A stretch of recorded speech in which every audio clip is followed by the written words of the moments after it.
Hello students, welcome to the class.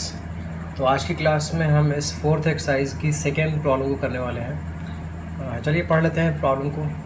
Form the pair of linear equations in the following problems and find their solutions if they exist by the elimination method. तो अब question number second में हमारे पास 5 parts हैं लगभग। तो इन parts को हम करने वाले हैं और इन सभी पार्ट्स में हमें इनका सॉल्यूशन एलिमिनेशन मेथड से बताना है, एलिमिनेशन मेथड से देना है। लेकिन एलिमिनेशन मेथड से आपको सॉल्यूशन तभी देना है व्हेन दे एग्जिस्ट। अगर वो एग्जिस्ट करते हैं तभी सॉल्यूशन दीजिएगा, और एग्जिस्ट ना करते हो तो सॉल्यूशन मत दीजिएगा।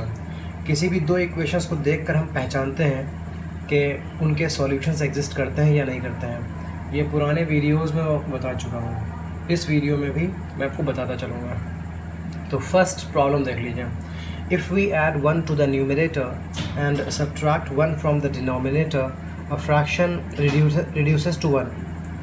It becomes 1 upon 2 if we only add 1 to the denominator. Now what is the fraction? तो हम ऐसा करते हैं कि fraction को x upon y पहले assume कर लेते हैं। So let the fraction be x upon y।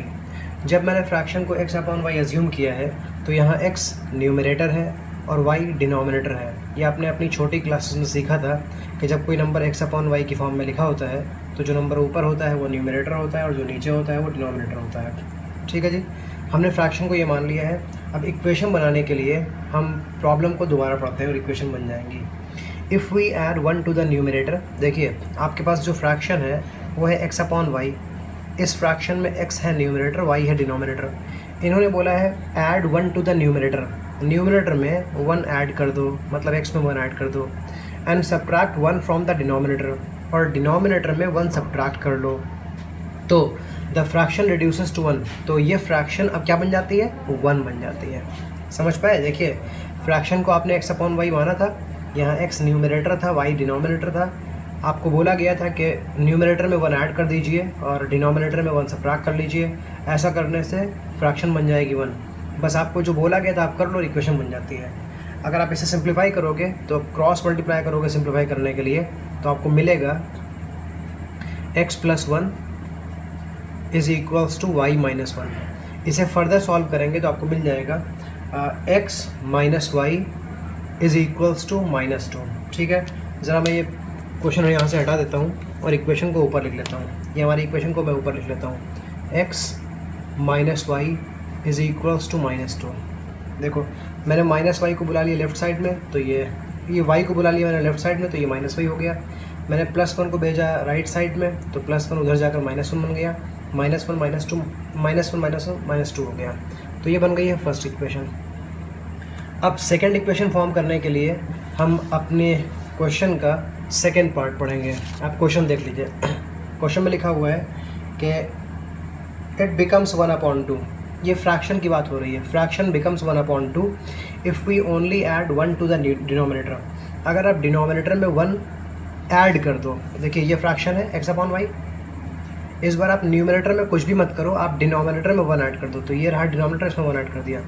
ऐसा करने से फ्रैक्शन 1 अपॉन 2 बन जाती है। तो जो बोला गया है उसे आप कॉपी कर लो, इक्वेशन बन जाएगी। आप इसे क्रॉस मल्टीप्लाई करो, आपको इक्वेशन मिल जाएगी। तो 2 इंटू एक्स 2x हो जाएगा। 1 को y प्लस 1 से मल्टीप्लाई कर देंगे, y प्लस 1 हो जाएगा। अब y प्लस 1 को भेज देंगे, y को भेज दीजिए लेफ्ट साइड में, तो 2x minus 1 is equals to 1। ये बन गई सेकेंड इक्वेशन। वो रही फर्स्ट इक्वेशन, ये रही सेकेंड इक्वेशन। अब दोनों इक्वेशन को सॉल्व करना है और सॉल्व करने के लिए हम एलिमिनेशन मेथड इस्तेमाल करेंगे। लेकिन आपको याद होगा कि क्वेश्चन में लिखा हुआ है कि आपको इन्हें सॉल्व करना है इफ़ दे एग्जिस्ट। अगर ये एग्जिस्ट करते हो तभी सॉल्व करना है। तो एग्जिस्ट करते हैं या नहीं करते हैं, इसके लिए आप ज़रा जल्दी से रफ में a1 upon a2 b1 upon b2 c1 upon c2 कर लो। a1 अपॉन a2 की वैल्यू निकाल लो और b1 अपॉन b2 की वैल्यू निकाल लो।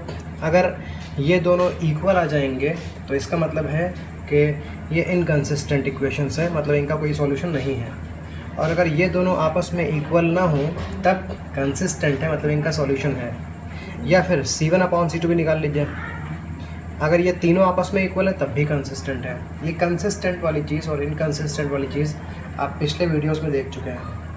ओके, तो a1 अपॉन a2 की वैल्यू क्या है? A1 और B1 और C1 ये फर्स्ट इक्वेशन से मिलता है। तो A1 की वैल्यू 1 है और B1 की वैल्यू -1 है और C1 की वैल्यू 2 है। मैंने कैसे वैल्यू निकाली है? देखिए A1 B1 C1 first equation से मिलता है। फर्स्ट इक्वेशन में x के कोएफिशिएंट को बोलते हैं a, सो a की वैल्यू आ गई 1। फर्स्ट इक्वेशन में y के कोएफिशिएंट को बोलते हैं b, तो b की वैल्यू है -1। इस -2 को पहले आप भेज दो लेफ्ट साइड में, तो ये बन जाएगा +2। अब वही +2 c कहलाता है, तो c की वैल्यू +2 मिल गई। A2 B2 C2 के लिए आपको सेकेंड इक्वेशन में आना पड़ेगा। तो सेकेंड इक्वेशन में आइए, x के कोएफिशिएंट को A2 बोलते हैं, y के कोएफिशिएंट को B2 बोलते हैं और कांस्टेंट टर्म, लेकिन इस कांस्टेंट टर्म को पहले आप लेफ़्ट साइड पे भेज दो, तब देखो क्या होगा ये, तो ये -1 होगा। अभी आप देख लो A1/A2 और B1/B2 की वैल्यू डिफरेंट है, बिकॉज A1/A2 की वैल्यू 1/2 आ रही है, लेकिन B1/B2 की वैल्यू 1 आ रही है सॉल्व करने के बाद। तो क्योंकि ये डिफरेंट है, तो इनके डिफरेंट होते ही आप समझ जाते हो कि जो इक्वेशंस हैं वो कंसिस्टेंट है और उनका एक यूनिक सॉल्यूशन मिलेगा। तो जब यूनिक सॉल्यूशन मिलने वाला है, तो चलिए फाइंड करते हैं यूनिक सॉल्यूशन। ओके, अब मैं दोनों इक्वेशंस को एक साथ लिख लेता हूँ और फिर इनको सॉल्व करते हैं, ठीक है? या फिर ऐसा करते हैं कि आपको एलिमिनेशन मेथड तो मालूम है क्या होता है। फर्स्ट इक्वेशन और सेकंड इक्वेशन में देख लीजिए, आपको x या y के कोएफिशिएंट को इक्वल करना होता है। तो आप फर्स्ट इक्वेशन में देखो -y लिखा है, सेकंड इक्वेशन में देखो -y लिखा है। यहाँ भी y का कोएफिशिएंट -1 है, यहाँ भी y का कोएफिशिएंट -1 है। y के कोएफिशिएंट ऑलरेडी इक्वल हैं, तो आपको किसी से इन इक्वेशन से मल्टीप्लाई करने की ज़रूरत नहीं है, बस आप शुरू कर दो सॉल्व करना। फर्स्ट इक्वेशन है x - y is equals to -2, second equation है 2x - y is equals to 1। अब आपको ये देखना है कि इन इक्वेशंस को ऐड करें या सब्ट्रैक्ट करें। आप जो कोएफिशिएंट्स इक्वल हैं वो y वाले टर्म्स हैं, इनको एलिमिनेट करना चाहते हो, तो इनको ऐड करने से आप एलिमिनेट कर पाओगे या सब्ट्रैक्ट करने से। अगर ऐड करोगे तो -y और -y -2y बन जाएगा, एलिमिनेट नहीं हो पाएगा, इसलिए हमें सब्ट्रैक्शन करना चाहिए। तो चलिए सब्ट्रैक्शन कर देते हैं। ऑन सब्ट्रैक्शन, सब्ट्रैक्शन करने पर दूसरी इक्वेशन जो नीचे इक्वेशन लिखी है उसका साइन बदलना पड़ेगा। तो ये +2x बन जाएगा -2x, -y बन जाएगा +y और ये +1 बन जाएगा -1। ये दोनों कैंसिल हो जाएंगे, इधर -x आ जाएगा, इधर -3 आ जाएगा। अगर -x की वैल्यू -3 है तो +x की वैल्यू +3 हो जाएगी। अब x की वैल्यू को उठाकर आप रख दो इक्वेशन नंबर 1 या 2 में। हम इक्वेशन नंबर 1 में ही पुट कर देते हैं x की वैल्यू, इक्वेशन नंबर 1 में ही x की वैल्यू पुट कर देते हैं। तो x की जगह 3 पुट कर देते हैं। -y is equals to -2, 3 + 2 is equals to y की वैल्यू आ जाएगी 5। मतलब हमें फ्रैक्शन मिल चुका है। तो फ्रैक्शन आपने शुरुआत में क्या माना था? x/y माना था ना, x/y माना था ना। x की वैल्यू आई है 3, y की वैल्यू आई है 5, मतलब फ्रैक्शन है 3/5। फ्रैक्शन है 3/5। मैं अभी जज नहीं कर पाता हूँ, नया वीडियोस बना रहा हूँ, तो देख लीजिए फ्रैक्शन की वैल्यू x/y हमने अज्यूम की थी और x की वैल्यू है 3, y की वैल्यू है 5, सो फ्रैक्शन इज़ 3/5। आई होप आपको पहली प्रॉब्लम क्लियर हो चुकी है। अब हम करने वाले हैं सेकंड प्रॉब्लम। सेकंड प्रॉब्लम को देख लीजिएगा, हमारे पास एक क्वेश्चन आ चुका है। 5 years ago Noori was thrice as old as Sonu. 10 years later Noori will be twice as old as Sonu. How old are Noori and Sonu? तो चलिए पहले हम नूरी और सोनू की एज को कुछ मान लेते हैं। लेट द, जब भी एज की बात हो तो प्रेजेंट एज अज्यूम कर लिया करिए। Let the present age of Noori be x years and of Sonu be y years। हमने नूरी की प्रेजेंट एज को x मान लिया है और सोनू की प्रेजेंट एज को y मान लिया है। अब देखिए 5 years ago 5 साल पहले की बात हो रही है, तो 5 साल पहले क्या होगा? जो भी अभी इनकी एज है 5 साल पहले इससे 5 कम होगी। सपोज़ आपकी अभी एज 20 है, तो 5 साल पहले 20 - 5 होगी। अगर मैं 5 साल बाद पूछूं तो 20 + 5 होगी। ठीक है जी। तो चलिए 5 साल पहले हम दोनों की एजेस पता कर लेते हैं। 5 years ago।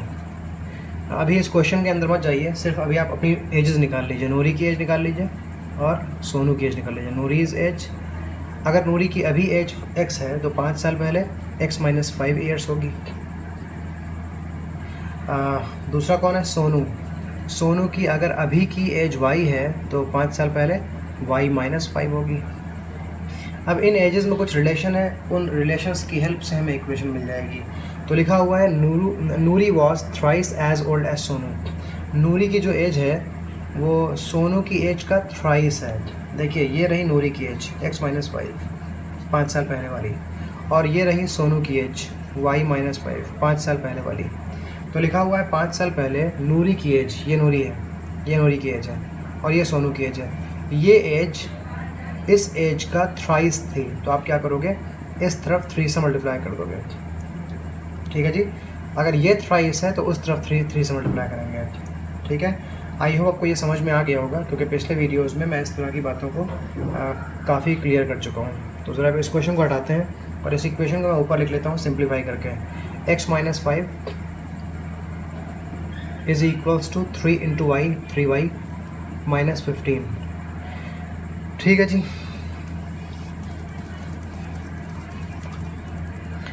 ये हो जाएगा x minus 3y is equals to minus 15 plus 5।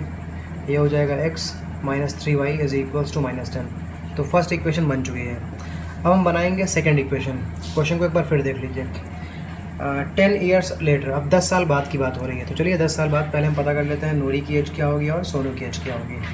10 years letter, 10 साल बाद, पहले हम नूरी की एज देख लेते हैं। नूरी की अभी एज कितनी है, x है, तो 10 साल बाद कितनी होगी, अभी में 10 ऐड कर देंगे, x प्लस 10 ईयर्स। और सोनू की 10 साल बाद एज क्या होगी, सोनू की अभी एज y है, तो 10 साल के बाद y प्लस 10 हो जाएगी। अब इसमें रिलेशन क्या गिवन है, लिखा हुआ है 10 years later Noori will be twice as old as Sonu. Noori की एज जो है वो सोनू की ट्वाइस है, तो यहाँ लिखिए नूरी की एज और यहाँ लिखिए सोनू की एज। ये एज ट्वाइस है, अगर ये ट्वाइस है तो उस तरफ 2 से मल्टीप्लाई कर दीजिए। ठीक है जी, अगर आप कंफ्यूज है कि मैं ऐसा क्यों कर रहा हूँ देख लीजिए। 15 और 5, आप बताइए थ्राइस कौन है, थ्राइस तो 15 है ना, 3 टाइम्स तो 15 है ना 5 का, लेकिन 3 से मल्टीप्लाई इधर करते हैं तभी दोनों इक्वल होते हैं। तो इक्वेशन का मतलब होता है आपको इक्वल बनाना होता है, इसीलिए जो थ्राइस है उस तरफ नहीं 3 से मल्टीप्लाई करेंगे, ऑपोजिट साइड में 3 से मल्टीप्लाई करेंगे। जो ट्वाइस है उधर 2 से मल्टीप्लाई नहीं करेंगे, ऑपोजिट साइड 2 से मल्टीप्लाई करेंगे। चलिए इनको सिंप्लीफाई करते हैं और एक इक्वेशन बना लेते हैं। तो इधर सिंप्लीफाई कर लेते हैं। x plus 10 is equals to 2y plus 20, 2y plus 20। ये हो जाएगा x minus 2y is equals to 10। तो दिस इज सेकेंड इक्वेशन। हमारे पास 2 इक्वेशन आ चुकी हैं, equation number 1 and equation number 2। अब इन्हें सॉल्व करने के लिए हमें एलिमिनेशन मेथड यूज़ करना है। आप चाहें तो पहले चेक कर सकते हैं कि यहाँ पर सॉल्यूशंस एग्जिस्ट करते हैं या नहीं करते हैं। फ़िलहाल हम इसको सॉल्यूशन फाइंड करना स्टार्ट करते हैं, बिकॉज मुझे पता है कि सॉल्यूशन एग्जिस्ट करते हैं। आप a1/a2, b1/b2, c1/c2 की हेल्प से फाइंड कर लीजिएगा। तो फर्स्ट इक्वेशन है x minus 3y is equals to minus 10 और सेकेंड इक्वेशन है x minus 2y is equals to 10। देखिए इन दोनों इक्वेशंस में x के कोएफिशिएंट्स ऑलरेडी इक्वल हैं, इसलिए दोनों इक्वेशंस में किसी से मल्टीप्लाई करने की ज़रूरत नहीं है। बस आप अब इनको ऐड या सब्ट्रैक्ट करना है, इस पर ध्यान दीजिए। अगर ऐड करेंगे तो x प्लस x 2x हो जाएगा, इसलिए सब्ट्रैक्ट करते हैं तभी ये एलिमिनेट हो पाएंगे। सब्ट्रैक्ट करने से सेकंड इक्वेशन का साइन बदल जाता है, ये जो प्लस x है ये माइनस बन जाएगा, ये माइनस 2y प्लस 2y बन जाएगा और ये प्लस 10 माइनस 10 बन जाएगा। ये plus x minus x cancel हो गया, minus 3y plus 2y minus y हो गया, माइनस 10 माइनस 10 माइनस 20 हो गया। अगर माइनस y की वैल्यू माइनस 20 है तो प्लस y की वैल्यू प्लस 20 हो जाएगी। y 20 आ चुका है और y था क्या, वो सोनू की प्रेजेंट एज थी, मतलब सोनू की प्रेजेंट एज हमको मिल चुकी है। अब हम नूरी की प्रेजेंट एज पता करते हैं। y की वैल्यू 20 आ चुकी है। चलिए y की वैल्यू को हम पुट कर देते हैं सेकेंड इक्वेशन में और हमें इससे x पता चल जाएगा। तो x लिखेंगे -2, y की जगह 20 लिख देंगे, is equals to 10। x minus 40 is equals to 10, x is equals to 10 plus 40, x आ गया 50। x मतलब नूरी की प्रेजेंट एज और y मतलब सोनू की प्रेजेंट एज।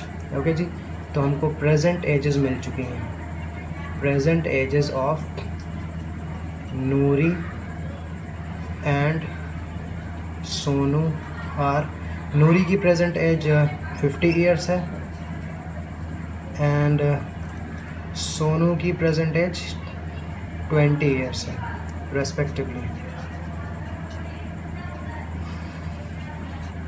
आई होप क्लियर हो चुका है ये। तो हम 2 प्रॉब्लम सॉल्व कर चुके हैं, अब हम थर्ड प्रॉब्लम पर आने वाले हैं। आई होप समझ पा रहे होंगे कि इक्वेशन कैसे फॉर्म की जाती हैं, उनको सॉल्व कैसे किया जाता है।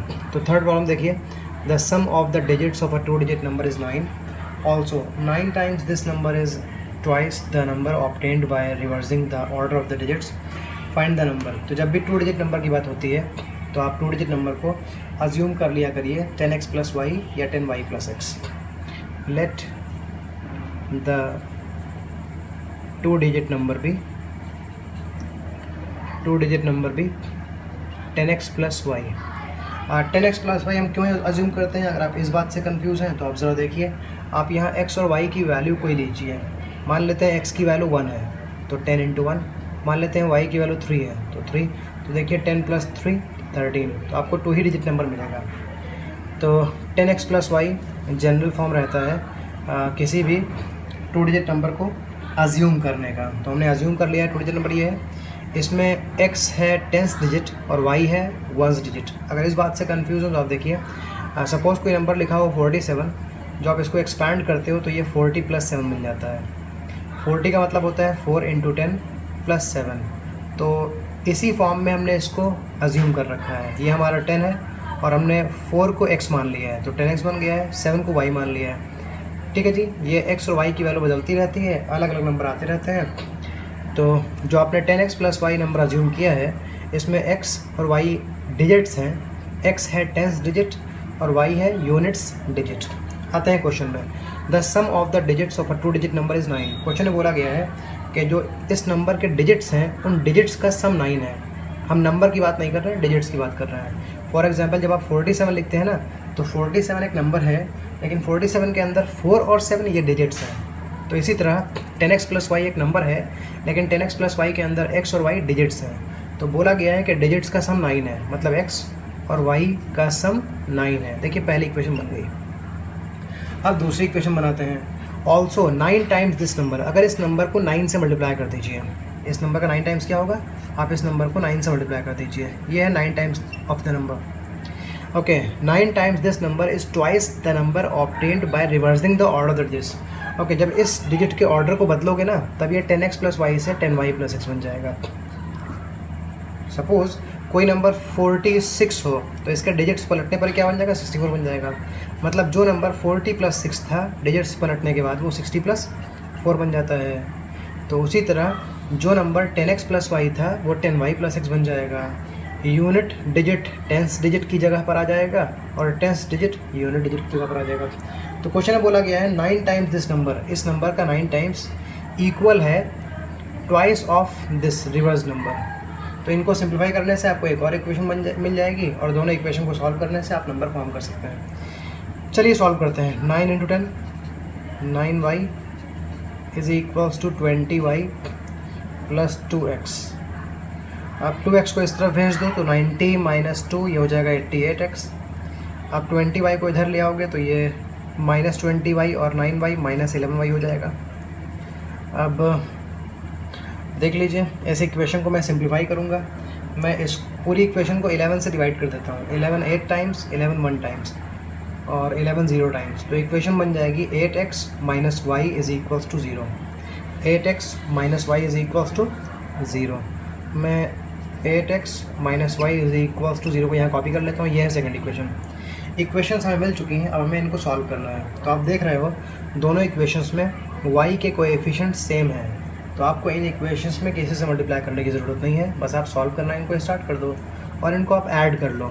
इस बार सब्ट्रैक्ट मत करिएगा, क्योंकि ऐड करने से प्लस वाई माइनस वाई 0 बन जाएगा, एलिमिनेट हो जाएगा। तो ऐड करने पर साइन बदलता नहीं है। प्लस वाई माइनस वाई 0 हो गया, x और 8x 9x हो गया, 9 और 0 9 हो गया, x की वैल्यू 9/9 आ गई, मतलब 1 आ गई। ठीक है जी, अब क्या करेंगे, x की वैल्यू को उठाकर हम रख देंगे इक्वेशन नंबर 1 या इक्वेशन नंबर 2 में। चलिए हम x की वैल्यू को उठाकर इक्वेशन नंबर 1 में पुट कर देते हैं। इक्वेशन नंबर 1 है x plus y is equals to 9।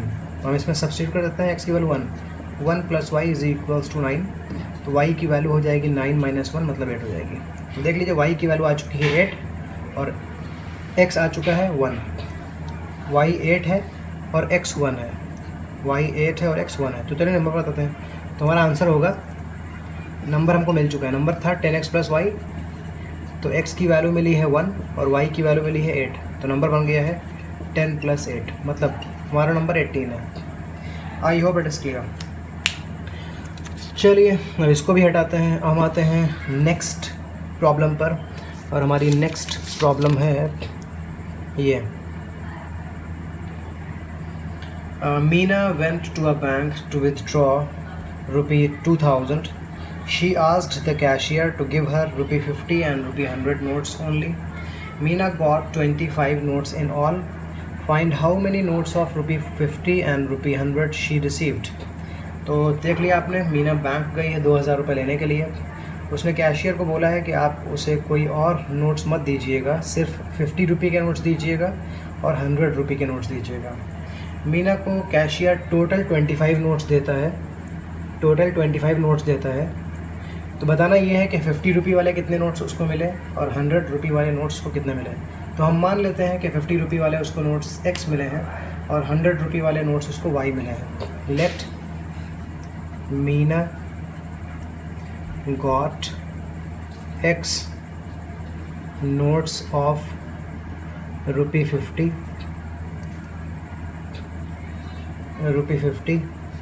And y notes of ₹100। ठीक है जी, x रुपये वाले 50 रुपये वाले x नोट्स मिले हैं और 100 रुपये वाले y नोट्स मिले हैं। अब देखिए क्वेश्चन में लिखा हुआ है कि उसके पास टोटल नोट्स 25 हैं। Meena got 25 notes in all. कुछ नोट्स हैं जो कि 50 वाले हैं, वो x हैं। कुछ नोट्स हैं 100 वाले जो कि y हैं। तो x नोट्स हैं 50 वाले, y नोट्स हैं 100 वाले, लेकिन टोटल नोट्स 25 हैं। तो ये बन गई फर्स्ट इक्वेशन।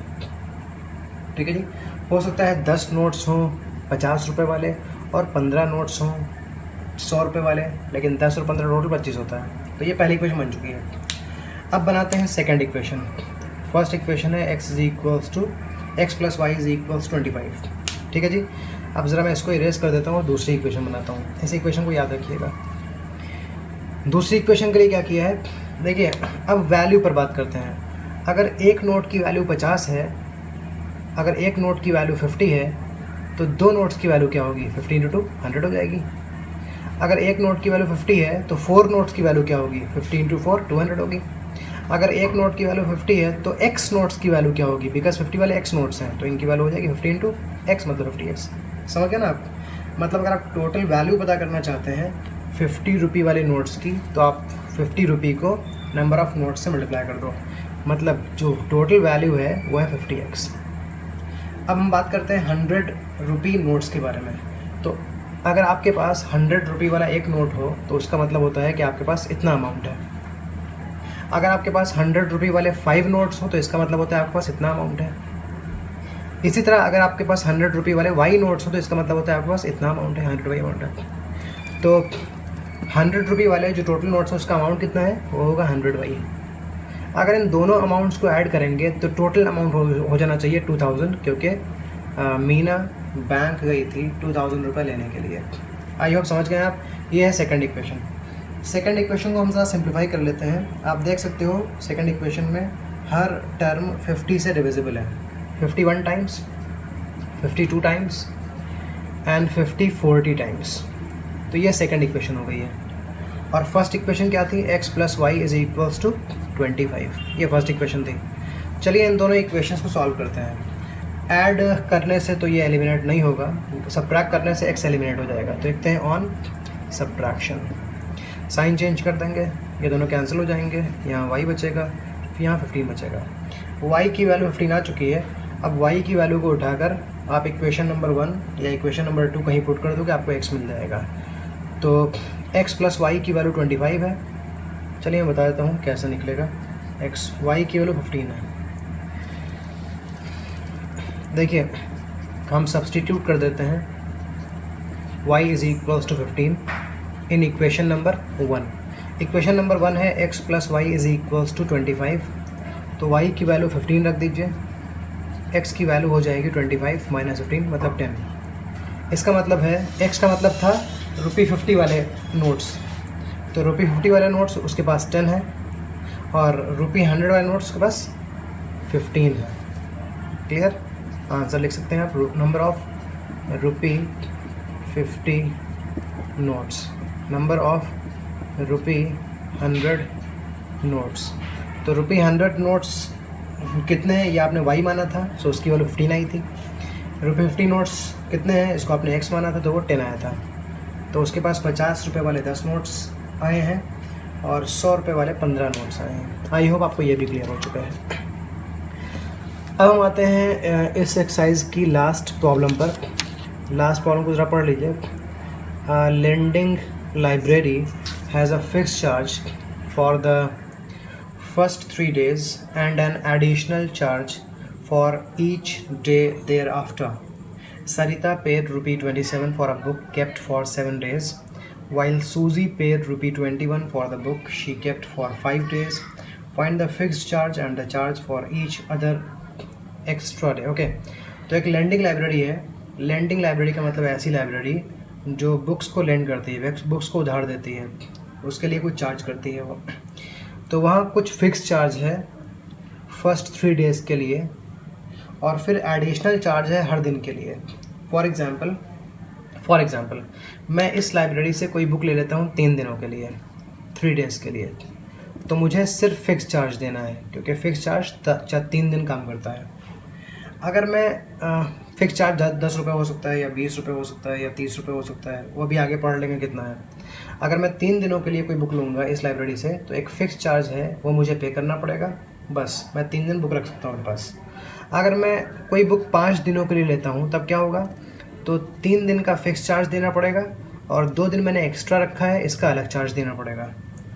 सपोज़ मैं इसी लाइब्रेरी से कोई बुक ले लेता हूँ 10 दिनों के लिए, तो मुझे यहाँ भी 3 दिनों का फ़िक्स चार्ज देना पड़ेगा और प्लस 7 डेज़ का एक्स्ट्रा चार्ज देना पड़ेगा। तो याद रखिएगा ये लाइब्रेरी जो है ये 3 दिन का फ़िक्स चार्ज लेती है। अगर आप 3 दिन से कम के लिए कोई बुक लोगे तब भी आपको 3 ही दिन का चार्ज देना पड़ेगा, बिकॉज 3 दिन का फ़िक्स चार्ज है। आप 2 दिन रखोगे बुक तब भी 3 दिन का चार्ज देना पड़ेगा। आप 1 दिन रखोगे बुक तब भी आपको 3 दिन का फ़िक्स, क्योंकि 3 दिनों का फ़िक्स चार्ज है, ये तो आपको पे ही करना है। अगर आप उससे ज़्यादा रखते हो तो आपको हर दिन का एक्स्ट्रा चार्ज देना पड़ेगा। ओके जी, तो find the fix charge and the charge for each extra day. तो हम ऐसा करते हैं, हम फिक्स चार्ज को x मान लेते हैं और हर दिन जो एक्स्ट्रा चार्ज है उसको y मान लेते हैं। Let the fixed charge be ₹x और ये 3 दिनों के लिए फॉर 3 डेज। ठीक है जी, and charge for each extra day be ₹y। हर दिन जो एक्स्ट्रा है उसके लिए y रुपये पे करना है। अब देखते हैं, क्वेश्चन को पढ़ते हैं और बनाते हैं इक्वेशन। तो लिखा हुआ है Sarita paid ₹27 for a book kept for 7 days. Sarita ने कोई बुक 7 डेज़ के लिए रखी है। तो देखिए अगर उसने 7 डेज़ के लिए बुक रखी है तो उसे क्या करना पड़ा होगा, 3 दिनों का एक फ़िक्स चार्ज देना पड़ा होगा और 3 दिन होने के बाद में उसने 4 दिन और बुक रखी है तो 4 दिनों का उसको हर दिन का अलग चार्ज देना पड़ा होगा। ठीक है जी, तो इसी की हेल्प से इक्वेशन बन जाएगी। इन 3 दिनों के लिए उसको फ़िक्स चार्ज जो देना है वो x देना है, बिकॉज 3 दिनों का फ़िक्स चार्ज x है। और इन 4 दिनों के लिए हर दिन के हिसाब से y देना है, तो y plus y plus y plus y, ये 4y बन जाएगा। यहाँ x देना है और यहाँ 4y देना है।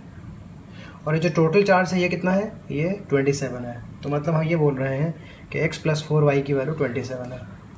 उसको फिक्स चार्ज देना है x और 4y देना है फिक्स चार्ज के बाद 4 दिनों के लिए। टोटल चार्ज देना पड़ा 27। तो ये बन गई फर्स्ट इक्वेशन। तो याद रखिएगा हमारी जो फर्स्ट इक्वेशन बनी है वो है x plus 4y is equals to 27। अब हम फॉर्म करते हैं सेकेंड इक्वेशन। ये थी फर्स्ट इक्वेशन। सेकेंड इक्वेशन देखिए, वाइल सूजी की अगर बात करें तो सूजी को 21 रुपये देने पड़ रहे हैं और उसने बुक रखी है 5 डेज़ के लिए। अगर 5 डेज़ रखी है बुक सूजी ने तो इसको 3 दिन का तो फिक्स चार्ज देना पड़ा होगा। फिर 3 दिन के बाद अभी 2 दिन और बाकी हैं, 2 दिन के लिए उसको हर दिन के लिए y रुपये देने पड़ेंगे। तो यहाँ 3 दिनों का फिक्स चार्ज उसको x देना पड़ेगा और यहाँ 2 दिनों के लिए उसको देना पड़ेगा y प्लस वाई, मतलब 2y देना पड़ेगा। तो x प्लस 2y ये टोटल चार्ज होगा और टोटल चार्ज 27 है उसका, तो x प्लस 2y की वैल्यू 21 आ रही है, सॉरी x प्लस 2y की वैल्यू 21 आ रही है। ये बन गई सेकंड इक्वेशन। तो चलिए अब इन दोनों इक्वेशन को सॉल्व करते हैं और देखते हैं x की वैल्यू क्या है और y की वैल्यू क्या है। तो फर्स्ट इक्वेशन है x plus 4y is equals to 27। Second equation है x plus 2y is equals 21। इन इक्वेशंस को हम सब्ट्रैक्ट कर देते हैं। सब्ट्रैक्ट करने से साइन बदल जाएगा नीचे का और ये एलिमिनेट हो जाएंगे। 4y माइनस 2y 2y हो जाएगा, यहाँ 6 आ जाएगा, y की वैल्यू 6/2 आ जाएगी, y की वैल्यू 3 आ जाएगी। y की वैल्यू 3 आने का मतलब हो गया कि हर दिन का जो चार्ज है, एक्स्ट्रा चार्ज है, वो 3 रुपये पर डे है। क्लियर। अब y की वैल्यू को हम पुट कर देते हैं इक्वेशन नंबर 1 या 2 में। तो substitute y is equals to 3 in equation number 1। Okay, equation number 1 है x plus 4y is equals to 27। आप ऐसा करिए, y की जगह 3 लिख दीजिए, y को लिख दीजिए 3, तो ये हो जाएगा x plus 12 is equals to 27। ठीक है जी, सॉल्व कर लेंगे आप, तो x की वैल्यू हो जाएगी 27 माइनस 12 मतलब 15। देख लिया आपने, x का मतलब ये फिक्स चार्ज है 3 दिनों के लिए और y का मतलब 3 दिन पूरे होने के बाद में आपको हर दिन 3 रुपये देने पड़ेंगे। ओके जी, तो x है 15 और y है 3। इसके बाद आप आंसर लिख सकते हो कि जो फिक्स्ड चार्ज है वो ₹15 है। फिक्स्ड चार्ज ₹15 है और charge for each extra day ₹3 है। आई होप आपको ये सब क्लियर हो गया है। तो हमने अब ये एक्सरसाइज पूरी कर ली है, ये एक्सरसाइज आपको क्लियर हो गई होगी। इससे पीछे जो एक्सरसाइज हुई वो भी क्लियर हो गई होंगी। कोई भी डाउट है तो आप मुझसे बात कर सकते हैं। व्हाट्सएप नंबर आपको लिंक में मिल जाता है। Thank you very much.